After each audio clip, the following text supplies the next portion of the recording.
Hi everybody, it's me, Lisa T, coming at you with some positive energy, ready to light up your life with Lisa. So, have you experienced some knee pain, some hip pain, some pain in your legs, maybe feeling unsteady on your knees at times, or feel like your knees are going to give, or just experiencing pain when you walk, going up or down stairs?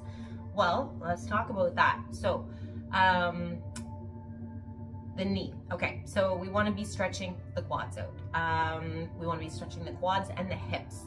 The hips especially are an area that hold our emotions, our sensations, our desires, our pleasures. That kind of stuff is all held in this hip area.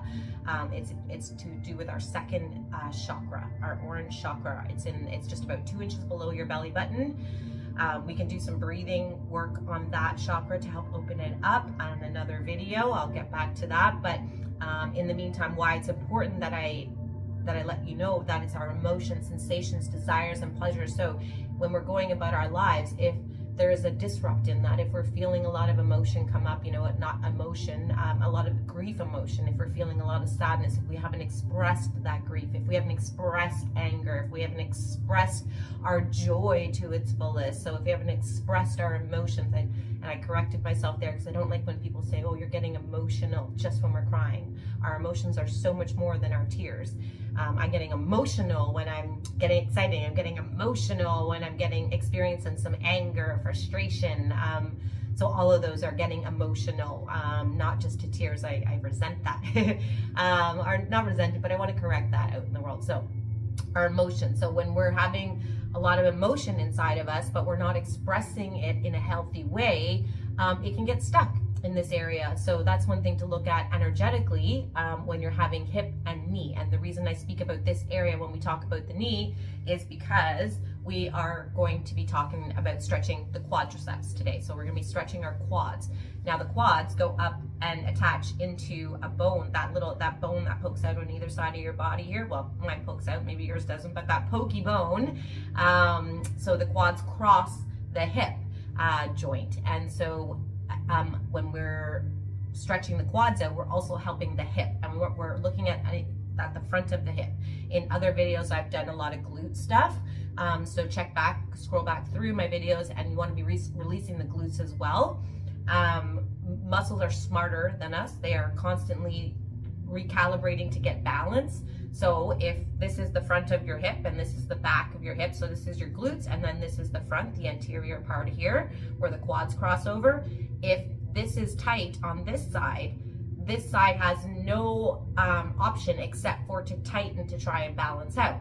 So then this is gonna, so these muscles are creating a tug of war, and they create it through tightness, through tightening. They try to tighten on each other. So we want to be stretching of the glutes especially, and then once we've stretched the glutes, stretching these quads, which is going to be related to our knee pain. The quads direct the patella, that kneecap. They direct that bone up and down when the knee is bending and straightening. It's the quads. So when we're having knee pain, that patella is typically, so if this is the patella and this is your bone, so looking at the knee this way, okay? So the back here, this is this hand, and the front of my knee is this hand. So the patella will get pulled in when that quad is tight. It gets pulled into that area, and then we get knee pain. So we want to be stretching out the quads. So to stretch out the quads, we're going to need a couple of pillows, or one pillow depending on your flexibility, and a strap, again depending on your flexibility. For me, I can stretch my quads with my arm, with my hand, but if you can't get your knee into this position easily and pull, then you're gonna need a strap. So to really open up that hip, like I said, we wanna get the hip joint in an open position, So how do we do that? We get a couple of pillows, and we put our knee on top of that pillow. And then we're going to lay flat on our bellies, and we're going to be, if you're like me and you have some flexibility, you could just use one arm and pull that. Oh man, it feels good. You don't realize the quads are a dumb muscle. They're like, I always like to describe them like Eeyore to my clients. They're like, oh, okay, I'll go along with it. Oh, okay, yeah, whatever you want. So they're kind of docile, and they don't send us the urgency pain like a glute muscle in the spasm would. A glute muscle is like Tigger. It's like Tigger from Winnie the Pooh. It's like, okay, let's go, let's go, let's go. It's got a lot of that pay attention to me energy where it doesn't. So, so yeah, you don't realize the tightness in your quads until you start stretching them. Okay, so if you can only say maybe put your foot to here, you want to get a strap, a belt, a scarf, something that's not extensible, something that's not stretchy, and you can use that to pull your leg in. Okay, so we're getting our knee elevated, and we're using a tool if we need to.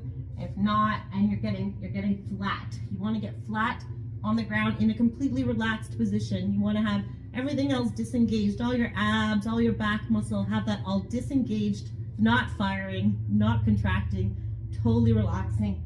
And then we pull our foot in to stretch the quad. And we hold this for 1, 2, 3, 4, and breathe. Close your eyes as you exhale. Go inside of that quad muscle with your mind. In your mind's eye, go inside that quad muscle and see it stretching out. See those fibers relaxing, releasing. Breathe oxygen into that area. All that healing blood and oxygen. And then as you exhale, feel that quad relax, stretching it. You want to envision your muscles stretching when you're doing stretching. Envision those fibers stretching. So we got what, maybe 20 seconds here. Let's go 10 more seconds. 10. Breathe, breathe, relax your abdomen, release your back. The only muscle that's engaged is your arm muscles that are holding that in the stretch. 8, 9, 10 to 30. Good. And then when you release, we always want to come out of stretches super duper slow. So there's stages. So you let go of your pull, you let go of the torque, and then you slowly come back to neutral. Slowly. Now, if you're going to do this in real for yourself, I want you to do that 2 more times. You can alternate. So you're going to do 6 stretches in total. Do your other leg, and then do the left leg or right leg, whatever, do your other leg again. And then do the other leg and the other. So do a rotation of 3 for each leg. And then when you come out of these stretches, so once you're done both sides 3 times, you want to, like I said, slowly lower your leg. And then you want to slowly come back into neutral. Give yourself a rest maybe for a second here. And turn onto your back and then shake those out. So you want to shake those quads out so your legs are nice and very loosey-goosey. Shake them out, shake them out, shake them out, shake them out, shake them out. You're letting everything come back to a neutral. A recalibration. You want to always come out super slow, because if you're prone, if that's areas prone to being tight right now, it's in a habit.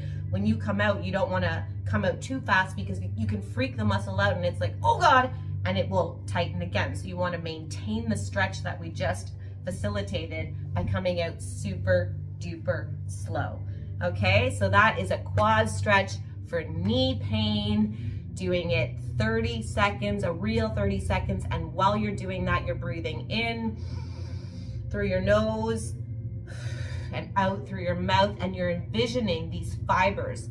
So if there's fibers, muscle fibers in all of our muscles, okay? When they're tight, it's because they've been micro torn, okay? So these fibers that go open and close, release, contract, stretch, contract. So when there's micro tears because of overuse, and an overuse can be even sitting too long in one postural position, there's going to be micro tears. So what we're doing, and those micro tears, if we do it over and over, they don't heal in mobile scar tissue. So what we're doing when we're stretching is we're actually taking these fibers that have torn and then healed in a matrix-like fashion.